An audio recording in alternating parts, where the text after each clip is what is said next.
In chapter 20, we are going to talk about perfect participles. Yes, we are reaching the summit of the Mount Everest of participles, and we will plant our flag there as we complete chapter 20.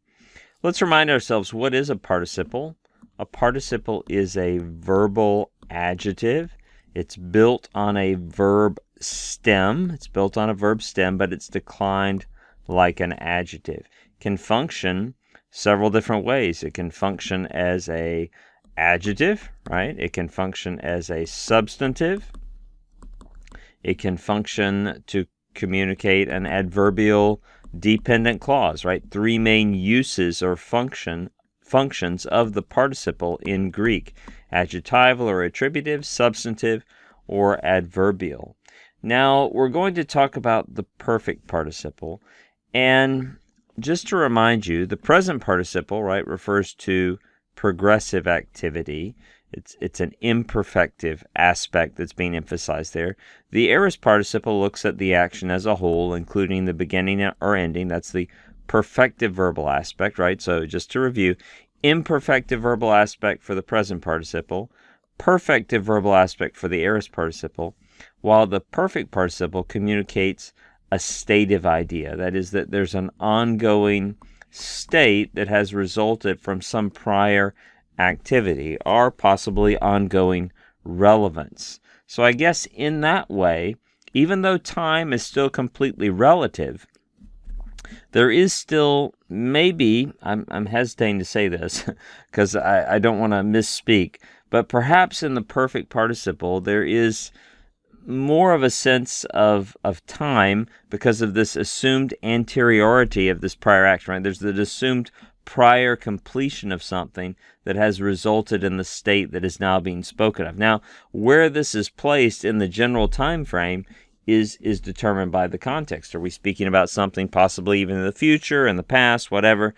But there is a state that has resulted from a previous completed action. Let's look at an example. For example, in 1 John 3:9, no one who's born of God, let me highlight this rather than marking it out, no one who's born of God will continue to sin because God's seed remains in them. They cannot go on sinning because they have been born of God.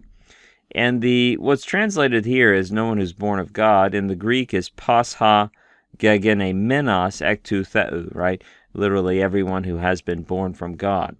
And the participle, which you don't know yet, is right there. The article does a lot of the work for you, doesn't it? It's nominative masculine singular. Also, you've done enough Greek now to have your Greek scalpel or your Greek lightsaber out, and you see reduplication. You see the men morpheme. You say reduplication, that's going to be perfect.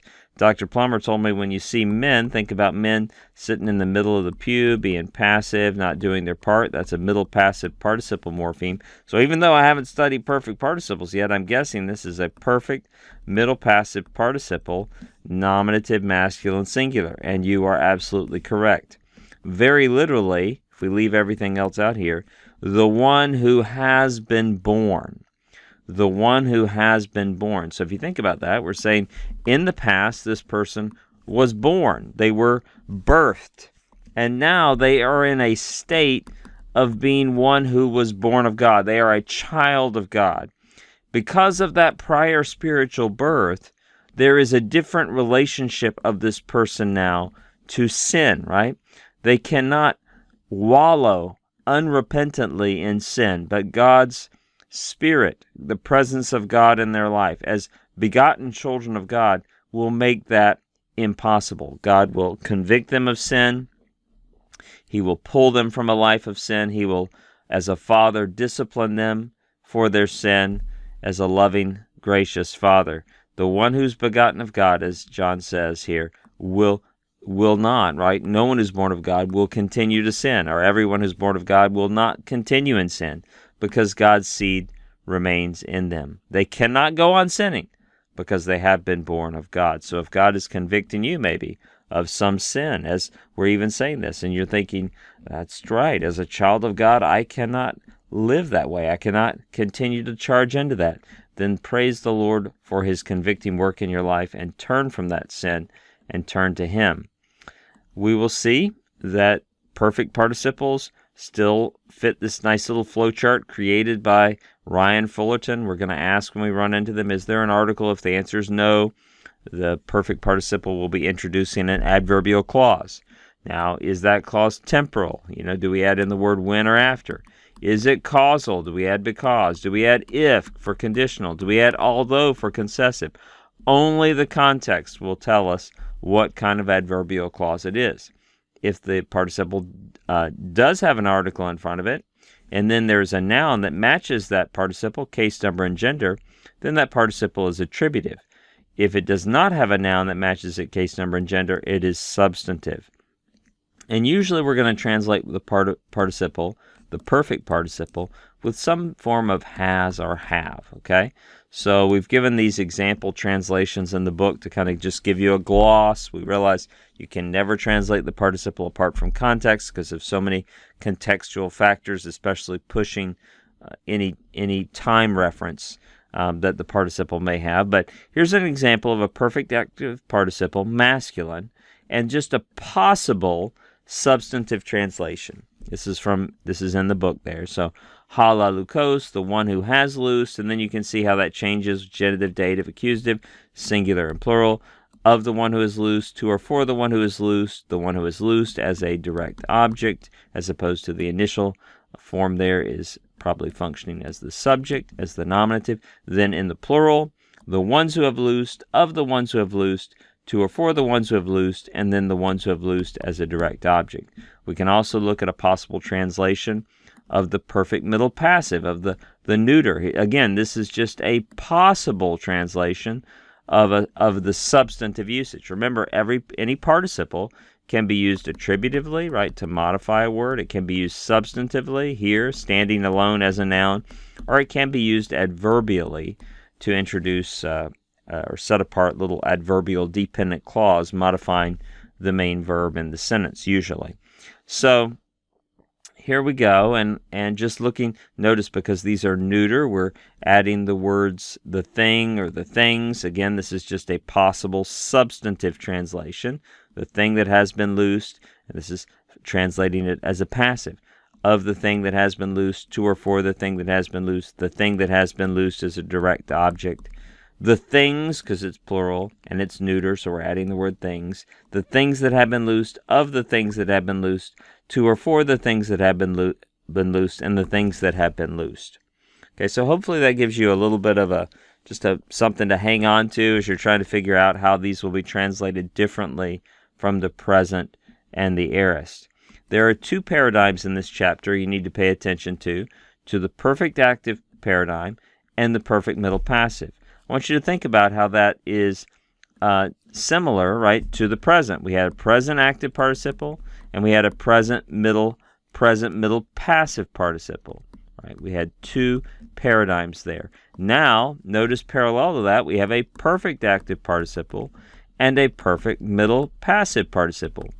Both the present and the perfect tenses have two memory paradigms. They have both of those tense forms have a shared middle passive participle paradigm. It could be translated middle, could be translated passive, depending on the context. That is distinct. We'll use a different color ink to clarify that. That is distinct from the aorist, which has an aorist active participle, an aorist middle participle, and an aorist passive participle, right? It has three distinct paradigms. At the same time, we noted that in the Koine period, there sometimes is overlap here in the middle and passive forms in terms of meaning. So passive participles that are passive in form sometimes function in a middle way. There's kind of a bleaching or blending together going on between the meaning of those two paradigms, even though they are distinct.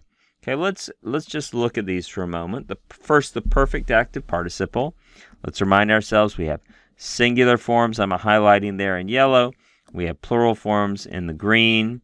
Well, you're used to seeing this: masculine, feminine, neuter, masculine, feminine, neuter. Which four do you think I'm going to have you memorize, or going to suggest that you memorize? Yes, la lukos, la lukuya, lelukas, lelukatas. That's what I'm going to recommend that you memorize. Before we talk about why, and I think you already know why, what do you see here that helps you? Yes, you see reduplication. We're very happy about that. And we see the kappa, right? 24K gold is perfect gold. So when you see that kappa, you're thinking to yourself, perfect. It's highlighted, reinforced further with reduplication. So the perfect participle is perhaps one of the easier ones to recognize because of those prominent elements that make it easier to recognize. So let's come up here. Why are we memorizing the genitive? Well, you know, don't you, that participles love to do the 3-1-3 pattern. Third declension, first declension, third declension. So the masculine and the neuter follow third declension, while the feminine is following first declension. We have to memorize that genitive form to get the stem that the masculine and neuter continue to build off of the rest of the way through their paradigm. The feminine, once we have that initial form, well, we just add in the first declension endings. And this is, you've noticed it, I don't know if you've noticed this, but in the other paradigms for the participle, it would vary in the singular between alpha, eta, alpha, right? We would have that variation. Pardon me, my brain is scrambling here. In the singular, we'd have alpha, eta, alpha, right? We'd have sort of a hybrid between cardia, phone, cardia. It's not hard to recognize. We didn't really worry about it. But just out of curiosity, you can notice here in the perfect, it just has the cardia pattern all the way through. Of course, the plural of the feminine, plural of first declensions was always the same. But it's interesting. It's perfect here, isn't it? Someone got straight A's. It's perfect. Okay, maybe that will help you remember that. If you want to, you don't have to, because the key is recognition. If you memorize lelukos, lelukuia, lelukas, lelukatas, and you take a little time studying this paradigm, maybe blowing it up on a photocopier, cutting out these different forms, mixing them up, can you recognize where they come from? If you can do that, then that's what really ultimately what you need to be able to do, is to be able to recognize these different forms when you encounter them. And if you memorize those first 4 forms and you take a little time studying the chart, I think you'll be in pretty good shape. You also need to know the perfect middle passive. Notice this could be translated as a middle or it could be translated as a passive. Context will tell us. You will be glad to see that this is a very easy paradigm, like the various other middle or middle passive paradigm that we studied. It's very predictable. You have your reduplication, you have your stem, you have no connecting vowel, you have that men morpheme. Remember, men sitting in the middle of the pew, passive, not doing their part. And then we just have our first and second declension endings, completely regular. Os, u, o, on, oi, on, ois, us. We have the endings for phone, and we have the endings for technon. So very, very regular. I would recommend for this that you memorize la luminos, la lumine, la luminon, so that you have those initial forms, the masculine, the feminine, and the neuter, reminding you how regular it will be throughout the rest of the chart. That would be my recommendation, that if I say to you, what is the perfect middle passive participle? You say la luminas, la lumine, la luminon. If I say what's the perfect active participle, you say la lukos, la luquia, la lukas, la lukatas, right? You need to know those cold. Okay, just as a note, and you can read about this in the book in more detail. We're not going to take a lot of time. There are some perfect participles that are very irregular, right? Sometimes they're called irregular perfects. Sometimes they're called second perfects. And you just really can't predict exactly what they're going to do. They will sometimes have reduplication on the beginning. Other times you'll have that you won't always have exactly what you desire. You'll have the os ending, but maybe without the kappa.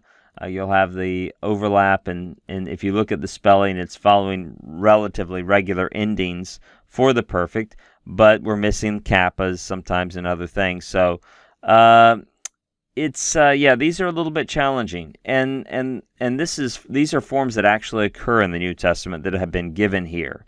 It's not the top left of the chart. It's just like, well, here are forms of anoigo, of akuo, of genomai, of erkomai, of lambano, of patho that actually occur in the New Testament. I would just, if I were you, I'd recommend just kind of reading through these and just, okay, erkomai, I'm going to see eleluthos, and maybe you remember, okay, erkomai has an irregular perfect, elelutha, that's the perfect indicative, and you're not surprised then. You're going to see this pattern, right? If a verb has an irregular indicative in a certain tense, we expect participles, subjunctives, imperatives to build off that irregular indicative stem. So because the perfect indicative of erkomai is elelutha, we're not surprised that eleluthos, right? Eleluthos is the perfect participle of erkomai, having come, right? Also, you'll notice of participles, only perfect participles will have changes, either within a compound verb, they'll come further in. Only perfect participles will have changes on the beginning of the word, right? Aorist participles have no augment. Present participles have no augment or change. But perfect participles will frequently have either reduplication or a lengthened initial vowel. So if you ever run into a participle and it has any change on the beginning of the word, immediately you know it's a perfect participle. Okay, we have to talk a little bit about the genitive absolute. Okay, the genitive absolute. What is the genitive absolute? Well, if we have the different uses of the participle, the attributive, the substantive, and the adverbial, right? The genitive absolute is sort of a subcategory of the adverbial participle.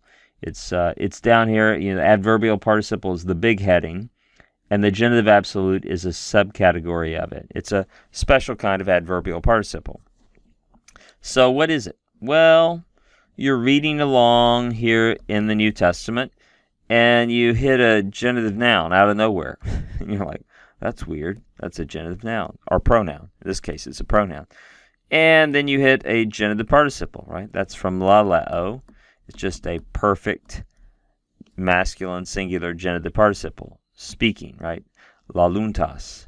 You're like, why do I have a genitive pronoun and a genitive participle just stuck here? Because the rest of the sentence makes sense.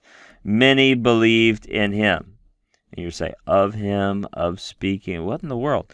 This is a special use of the adverbial participle called the genitive absolute.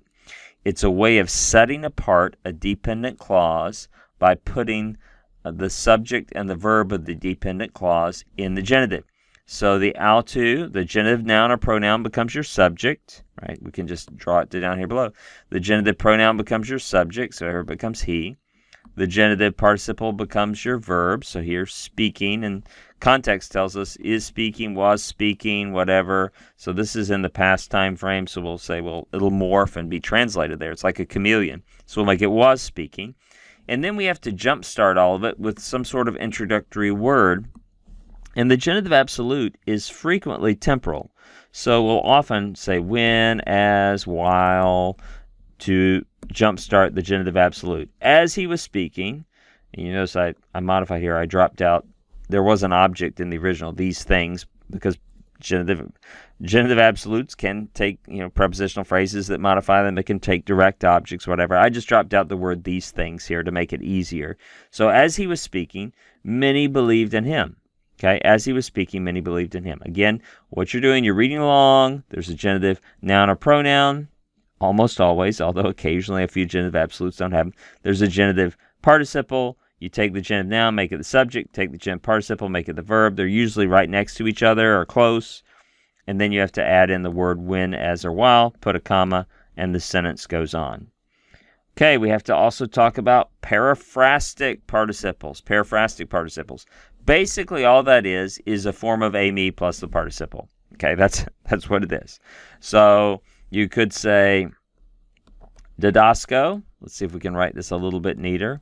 You could say, you guys should take up a collection and save up some money and get me some handwriting classes, right? You could say didasco, which means I am teaching, or you could just say a me didasco, which means I am teaching, right? So you can see this is an example of the present tense of a me plus the present participle, which is essentially equivalent, right, with the present indicative.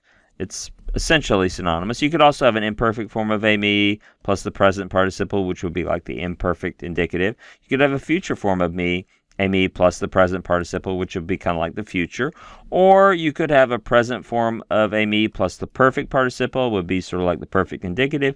Imperfect form of a me plus the perfect participle would be like the pluperfect indicative. Future form of a me plus the perfect participle would be like the future perfect. This is a chart that's found in your book, so you can look through that more slowly on your own time. Now, it says here in this chart equivalent, but as it's noted in the book, there's some debate about that. In other words, why would the author say a me, I can see a little typo here, a me didascone, right? Should be a me didascone, not a me didasco, right? Professors sometimes write quickly too, right? Didascone, that's your participle right there, didascone. Why would the author choose a me didascone? Why would he choose that when he could just say didasco? Well, periphrastic literally means, peri means around, phrastic to speak. It's a roundabout way of speaking. Is that it? Is he just sort of wants to say it a different way? A roundabout way of, I want to use the verb a me in a participle rather than just an indicative. I want to use more space. That's possible that it's for stylistic variation, but I think probably, the author chooses this to place more emphasis on the verbal aspect of the participle. So the present participle is progressive verbal aspect. So a me didascone just highlights, perhaps in a bit greater relief, the imperfective aspect of the action. Puts the progressivity in higher definition, right?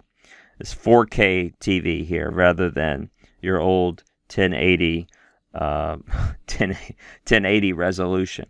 Now, you'll notice here that no example is given of the aorist participle because the periphrastic participle, as far as I know, it occurs almost exclusively with present and perfect participles. I'm not aware in the New Testament of an aorist participle used periphrastically, but perhaps someone will bring one to my attention that I don't know. But overwhelmingly, these are the things you're going to be looking at. And again, probably the periphrastic participle placing in greater resolution, higher relief, the verbal aspect conveyed by the participle itself.